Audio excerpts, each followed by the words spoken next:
Hello friends, आपका स्वागत है ज्ञानदीप कोचिंग क्लासेस में। दोस्तों, हम जैसा कि आप जानते हैं सूरदास के पद कर रहे थे। अगर आपने मेरा पहला वीडियो देखा है तो उसमें हमने आपको सूरदास के पद का पहला पार्ट करा दिया है। उसके पहले हमने हैंड रिटन नोट से आपको सब कुछ व्याख्या करा दिया है। हमको आपको बोलकर इस व्याख्याओं को अच्छी तरीके से बताना था, तो आज हम इसका सेकेंड पार्ट ले आए हैं। अगर आपने इसके फर्स्ट पार्ट नहीं देखे तो प्लीज़ उसको देख कर आगे आपका जो भी व्याख्या छूटी हुई है उसको आप क्लियर कर लीजिएगा। आइए शुरू करते हैं।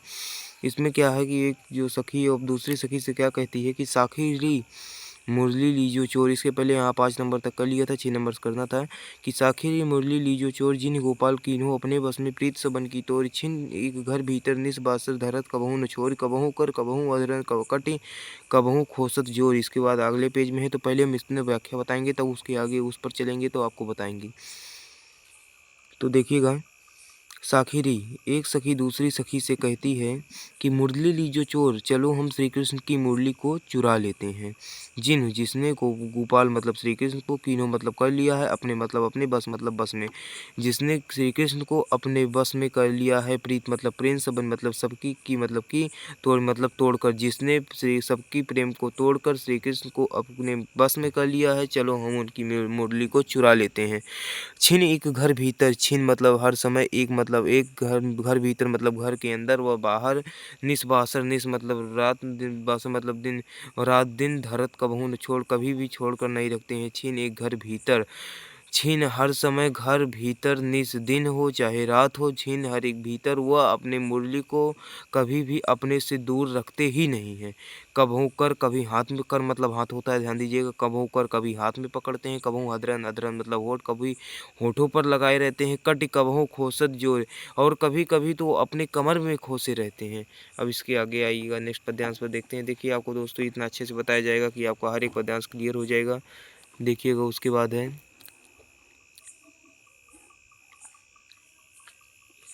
न जाने कछु मेल मोहिनी, राखे अंग अंग भोरी, सूरदास प्रभु को मन की सजनी, बाँधे राख की डोर।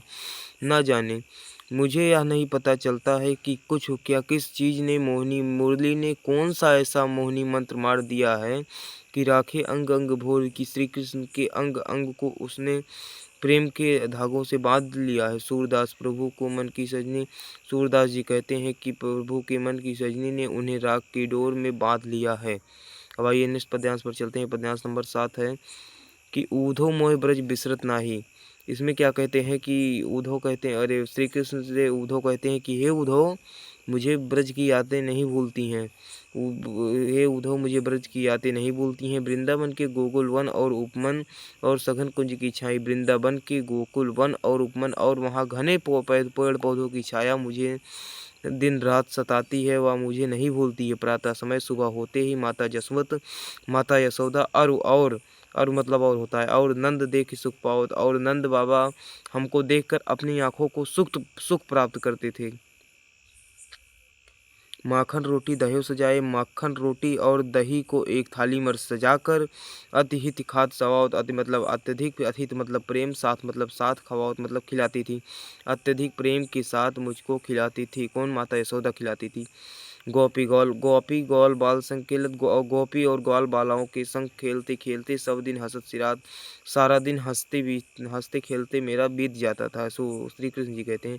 सूरदास धन धन ब्रजवासी, इसके बाद सूरदास जी कहते हैं कि धन धन ब्रजवासी, ब्रजवासी ब्रज के निवासी धन्य हैं, जिनसो हित, जिनकी हित कल्याण, हित मतलब कल्याण, जिनके कल्याण की चिंता जतुतात मतलब श्री कृष्ण, जिनके कल्याण की चिंता स्वयं श्री कृष्ण करते हैं।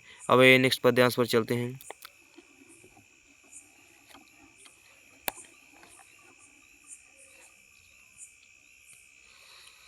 ऊधो मन भये न 10-20, एक ही तो सो गयो श्याम संग को, और आधे ईस इंद्रिय शिथिल भई के सो बिन ज्यो देहि बिन शीस, आशा लाग रहा तन स्वासा जीव ही कोट भरीस, तुम तो सखा श्याम सुंदर के सकल जो के ईस, सूर हमारे नंदन नंद बिन और नहीं जगदीश। हे उद्धव, हमारे श्री कृष्ण के बिन कोई और, जित जगदीश कोई और नहीं है। एक तो था। देखिए, पद्यांश में थोड़ा मिस्टेक होगी, हम कहीं डिस्टर्ब हो गए थे। आइए देखते हैं। ऊधो मन भय न 10-20, हे उद्धव, गोपियाँ उद्धव से कहती हैं, हे उद्धव, हमारे पास 10 या 20 मन नहीं है, एक तो था, सो मतलब जो होता है, जो गयो चला गया है श्याम संग, जो तो श्री कृष्ण के साथ ही चला गया है। एक तो मन था जो श्री कृष्ण के साथ ही चला गया है, को और आधे तो मैं किसकी आराधना करूं। इंद्रिय शिथिल भई, इंद्रिय हमारी इंद्रियां शिथिल हो चुकी हैं, केशव बिन मतलब श्री कृष्ण के बिन हमारी इंद्रियां भी काम करना बंद कर चुकी हैं। ज्यों औराद ज्यों देहि बिनसी, जिस प्रकार बिना सिर के शरीर हो जाती है। आशा लाग रहा तंतु आशा, आज भी हमें श्री कृष्ण की आने की आशा लगी रहती है। जीवन ही कोट बरिस, और इसी आशा में हम करोड़ों वर्षों तक जीवित रह लेंगे। देखिएगा, आपको दिखाई नहीं दे रहा था, मैं कहीं और ध्यान देने लगा। यहाँ देखिए, जीवन ही कोट बरिस, इसी आशा में हम करोड़ों वर्षों तक जिंदा रह लेंगे। तुम तो सखा श्याम सुंदर के, हे उद्धव, तुम तो श्री कृष्ण के मित्र हो, सकल योग के ईश और संपूर्ण योग के ज्ञाता हो। सूर हमारे नंदन बिन, तो सूरदास जी कहते हैं कि गोपियाँ कहती हैं श्री उद्धव से कि हमारे श्री कृष्ण के बिन और नहीं जगदीश हमारे इस दुनिया में, हमारा कोई और जगदीश, हमारा कोई और भगवान, हमारा कोई और नहीं है। अब आइए नेक्स्ट पद्यांश पर चलते हैं। उद्धव जाहे तुम्हीं हम जाने, श्याम तुम्हीं हाँ को नहीं पठवे। हे उद्धव, तुमको हम नहीं जानते, श्याम ने तुम्हें यहाँ नहीं भेजा है। तुम हो बीज भुलाने, बीज मतलब रास्ता, तुम तो रास्ता भूल कर यहाँ आ गए हो। ब्रज नरनी सो जो कहत है, बात कहत न ल जाने। तुम ब्रज के हमारे जैसे गोपियों से ऐसे बात करते हुए तुम्हें हल्का भी लज्जा नहीं आती है। बड़े लोग न विवेक तुम्हारे, अगर बड़े लोगों से ऐसी बातें करोगे तो वो तुम्हें बुद्धिहीन समझ लेंगे। ऐसे भयाने आपके ऐसे ही रूप हैं, हमसे कहीं लई हम तो सही लेंगे। अगर हमसे श्री कृष्ण के बारे में कुछ भी उल्टा सीधा बोलोगे, हम तो गोपियाँ सह लेंगे।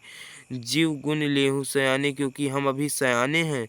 कह अबला कह दशा दिगंबर, मस्ट करो न पहचाने। हे उद्धव, तुम ऐसी बातें किसी भी बड़े युवक के पास करोगे तो तुम्हें बुद्धिहीन समझ लेगा। साच कह रहे तुमको अपनी सौ बूझत बात निदाने। हे उद्धव, मैं तुमको अपनी सौगंध देकर पूछती हूँ, क्या तुम सही बता रहे हो। सूर श्याम जब तुम ही पठवे, हे उद्धव, जब तुमको यहाँ श्री कृष्ण ने भेजा था तब नहीं को मुस्काने, तब उन्होंने आपको भेजते वक्त हल्का भी मुस्काया था या नहीं।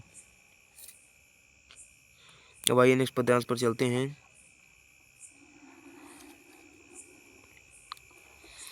कि निर्गुण कौन देश को वासी, ये निर्गुण ब्रह्म किस देश का वासी है। देखिए इसमें क्या होता है, इस पद्यांश का ओवरव्यू मैं आपको बता देता हूँ कि उद्धव का आदत जो था वो आग लगाने वाला था। यहाँ गोपियों और श्री कृष्ण के बीच में वो आग लगाना चाहते थे। तो कहते हैं कि तुम श्री कृष्ण की आराधना करना बंद कर दो और निर्गुण ब्रह्म की आराधना करना शुरू कर दो। तो क्या कहते हैं, निर्गुण कौन देश को वासी, तो वही ब्रज की वासियाँ मतलब गोपियाँ उनसे क्या कहती हैं कि निर्गुण कौन देश को वासी। गोपी उद्धव से कहती है कि हे उद्धव, ये निर्गुण ब्रह्म किस देश का निवासी है। मधुकर कई समझाएं सौदे, हे उद्धव। देखिए मधुकर यहाँ शब्द आपके लिए बहुत ज़्यादा इंपॉर्टेंट है। अगर मधुकर का अर्थ पूछा जाए तो मधुकर का अर्थ भौरा होता है, और यहाँ मधुकर का अर्थ जो होगा उद्धव होगा। हे उद्धव, कह समझाए सौदे, मैं तुम्हें अपनी सौगंध देकर पूछती हूँ, बूझत साँच न हासी, मैं तुमसे कोई हंसी या मजाक नहीं कर रही हूँ। को है जनक, कौन इसका पिता है, कौन है जननी और कौन इसकी माता है, कौन है नारी, कौन है इसकी पत्नी है, कौन है कौ है दासी और कौन इसकी दासी है मतलब नौकरानी है। एक उद्धव निर्गुण ब्रह्म के बारे में, उद्धव से निर्गुण ब्रह्म के बारे में गोपियाँ पूछती हैं। कैसे वरण इनका, किस वरण के हैं, किस कैसा रूप है इनका, कैसे भेष और किस किस प्रकार इनकी वेशभूषा है, कैसे किन रस में अभिलाषी, और ये किस रस में अभिलाषी मतलब किस रस में आनंद रखते हैं। पाओगे पुण्य आपने, हे उद्धव, अपने किएगा फल पा जाओगे। जोरे करोगे गासी, यदि मुझसे जरा सा भी छल या कपट करोगे तुम अपने किए का फल पा जाओगे। सुनत मौन है रहे बावरे। अब उद्धव बावरों की तरह मौन होकर ऐसी गोपियों की बातें सुन रहे हैं। सूर सबे सब मतिनासी, और सूरदास जी कहते हैं गोपियों की ऐसी बातों को उद्धव सुनकर उनकी सारी बुद्धि व विवेक नष्ट हो जाता है। अब आइए नेक्स्ट पद्यांश पर चलते हैं। संदेश देवकी को कहियो, जब श्री कृष्ण जब यशोदा माता अपने पुत्र को भेजती हैं देवकी माँ के पास, तो क्या कहती हैं कि हे उनसे कहती हैं कि कि अगर देवकी के पास मेरे पुत्र श्री कृष्ण को ले जाना तो मेरा यह संदेशा जरूर बता देना। हो तो धई तुम्हारे सुत, लेकिन ये तो है तो उनका ही पुत्र है, माया करत की रही हो, और उनकी है तो मेरा ही पुत्र है और उसकी माया मुझे लगी रहती है। यद्यपि तेव तुम जानती उनकी, तुम तो उनकी सारी लीलाओं और उनकी सभी प्रकार की क्रियाओं को तो तुम तो जानती हो। तहु मोहि कटियाओ, तब भी मैं तुमको बता देती हूँ। प्रातः होत मेरे लाल लड़ौते, सुबह होते ही मेरा लाल मेरा श्री कृष्ण माखन रोटी उसे माखन रोटी बहुत ही पसंद है। तेल उबलते अरु ताते जल, ते उबलते तेल और ठंडे जल, ताते मतलब ठंडे, उबलते तेल और ठंडे जल ताहि देख भज जाते। उसको उन सभी चीज़ों को देखकर श्री कृष्ण भाग जाते हैं, उनसे डरते हैं। जोई जोई मांगत सोई सोई देत, जो जो भी वो मांगते हैं उन्हें वो क्रम से क्रम क्रम कर नहवाते। जो जो वो मांगते हैं उन्हें वो देकर उन्हें धीरे धीरे सहला सहला कर नहलाना पड़ता है। सूर पथिक सुन मोहि निरैन, दिन बढ़यो रहत सो। जैसे जैसे उनको एक एक दिन यशोदा माता से अपने श्री कृष्ण को बिछड़ने की दिन बीतते हैं, वैसे वैसे उनकी और सोच बढ़ती जाती है। मेरी अलख लड़े तो मोहन, मेरा तो अभी श्री कृष्ण बहुत छोटा बालक है। हई हो करत संकोच हुआ, अभी वहाँ पर संकोच करता होगा। तो देखिए दोस्तों, आपका पद्यांश सब खत्म हो गया। आई होप आपको सब आ भी गया होगा। देखिए ये सब वीडियो बनाने में बहुत मेहनत लगती है। अगर आपको वीडियो ज़रा सा भी पसंद आया होगा तो वीडियो को लाइक कीजिएगा, चैनल को सब्सक्राइब कीजिएगा, और ऐसे ही वीडियो हमारे यूट्यूब चैनल पर मिल जाएंगी। आप अपना उससे सिलेबस कंप्लीट करिए और अपने एग्जाम में बहुत अच्छा नंबर स्कोर करिए। Thank you.